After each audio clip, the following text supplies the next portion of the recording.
Altāris. Baznīcas altāris veidots no melna koka ar zeltītiem sānu rotājumiem akantiem. Centrālajā daļā redzama nezināma autora altāra glezna Golgāta, kam abās pusēs novietotas gaišpelēkas kolonnas ar pelēku marmorējumu un grezniem zeltītiem kapiteļiem.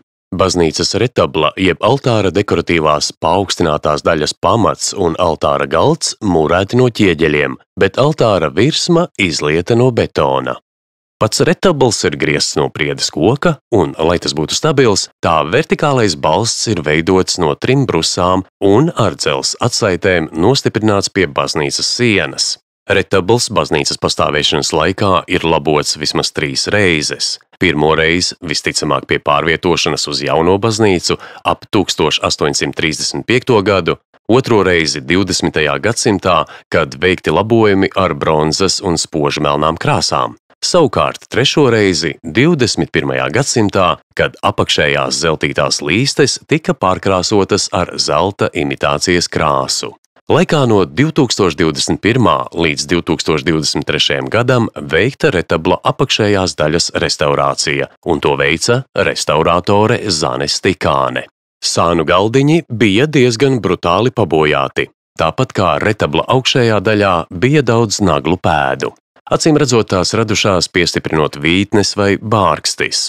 Apakšējā daļā zem melnā pārkrāsojuma bija daudz parafīna traipu un daudz vaska sveču traipu. Sānu akanti. Altāra sānu rotājumi veidoti kā barokāli kogriezumi ar zeltījumu.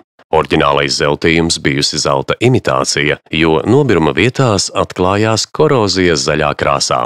Otrais zeltījums pēc pārvešanas uz jauno baznīcu iespējams ir īstā zelta krāsa, jo korozijas pēdu nav. Vēlāk bojātās vietas tika piekrāsotas ar bronzu, bet bronzas krāsa laika gaitā zaudējusi savu spožumu. Zeltītās lapiņas ir salīmētas no vairākiem dēļiem un aizmugurē nostiprinātas ar koka līstēm, skrūvēm un naglām. Sākot restaurāciju 2021. gadā, tika konstatēti 11 kogriezuma lapu galu zudumi pa līmējuma vietām. Zudušās koka detaļas izgrieza Ances galdnieks Māris Krauze. Kolonnas. Altāra kolonnas veidotas no priedes koksnes, un tām ir rūpīgi griezts, apzeltīts korintiešu stila kapitelis jeb augšējā daļa. Pirms restaurācijas kolonnu krāsojums bija pelēks un marmorējums tumšpelēks. Restaurācijas laikā tika veikta naglu izņemšana, koksnes zuduma aiztaisīšana, jaunas lakas uzklāšana, tonēšana un retušēšana. Atjaunotās kolonnas tika veidotas par toni gaišākas, lai labāk izceltos uz melnkoka fona. Uz kolonnām balstās bieza, izlocīta dzega, uz kurām novietotas 2 akantiem apvītas vāzes. Altāra glezna. 1744. gadā baznīcā darinātās gleznas Golgāta autors nav zināms. Pirms restaurācijas glezna bija tik nomelnējusi, ka fonā redzamo grēkā krišanas koku, Ādamu un Ievu nemaz nebija iespējams saskatīt. Pēc gleznas restaurācijas, ko veica restaurātore Saiva Kuple, atklājās gleznas dziļākais slānis, kas pamato vārdus "Viss piepildīts". No cilvēka grēkā krišanas līdz izpirkumam caur Jēzus upuri. Loks noslēdzies. Virs gleznas pašā altāra augšpusē redzama medaljona formas glezniņa ar debes braukšanas ainu un virs tās glorija ar Dieva aci. Kancele.